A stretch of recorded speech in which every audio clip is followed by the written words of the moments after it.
if you can begin by saying your name. All right. And spelling it out. Oh, okay. Mark Gettys, Gettys. Great. And can you say where we are right now? We are at the worldwide headquarters of Zynga, and right here in beautiful San Francisco. And can you explain what Zynga is? Zynga is currently the dominant social gaming company on the planet. And can you give any examples of the products that Zynga Sure. has done? Your favorite online games, including Farmville, Cityville, Zynga Poker, Ruby Blast, Bubble Safari, Words with Friends. Words with Friends, Yeah. Scramble. There's a lot. There's a lot. Check us out on Zynga.com. There you go. But my first question, actually, as it relates to your position within Zynga, even, is what is something that you're passionate about? In relating it to Zynga, I think the ability to, what am I passionate about? Well, improving the design where I'm able. So one of the challenges for my job is taking sort of desperate game assets, visual elements, and combining them into something that we can generate some marketing materials out of. So particularly at a company that was sort of startup when I started here, there wasn't a whole lot of design structure in place, and I wish I could add a bigger hand in that, but I feel like I was able to help at least in the online marketing and the email channels sort of bring some refinement to the look and feel of what was going out the door. That's great. And can you talk about something that you're doing currently that you believe is making a difference? You briefly talked about it. Well, as it relates to the company, what are you defining making a difference? A positive impact on your community. I think that as much as social games are able to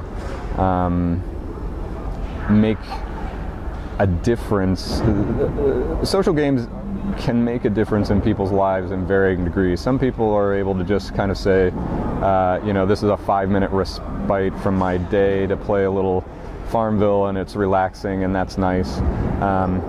But we also have examples of players where it sort of profoundly impacts their day-to-day life. A great example that someone told me about, this person was a mother of 2, and she couldn't get out that much, and she lived over in the East Bay, and she talked about having a meetup with some friends of hers from Yeovil, which was one of our games. And these are people who had never met before in person and had been playing together on this game for, let's say, 18 months or something, and had become friends through the game, but they were virtual friends. And they decided they would have a meetup in San Francisco, so they all convened here in the weekend, and they got to know each other better. The one lady was telling her story, and she said, well, my son has a crippling disease. I can't recall off the top of my head, but it was, something debilitating where he needed full-time attention from this mother. And she said, I never go out. And she said, my ability to interact with the world through Yeovil is my only escape from the efforts that I have to put towards my son. So it's the only sort of real social interaction I get. And we've had, several stories. Like, there was another story that went around recently of a fellow who had some mental disabilities, but he loved playing Mafia Wars, and he was super passionate about Mafia Wars, and he was sort of obsessive about it in a good way for him, and it gave him a great source of joy. And so when you hear stories like that, it gives you some encouragement that what you're doing is is good, and that yeah, you can bark at all the negatives that people can associate with social games and whatnot, but when you hear stories like that, you know, it gives you a little encouragement that you're doing something good. So.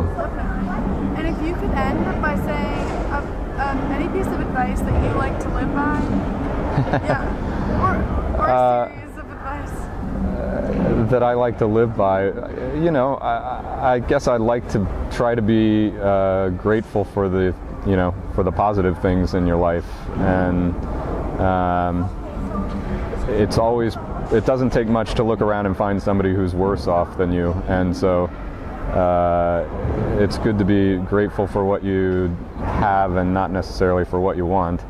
And if you can, you know, be nice to others and help somebody along the way, all the better. And, you know, try to improve your abilities and in the process. That's great. That wouldn't be all bad. Well, thank you. Thank you.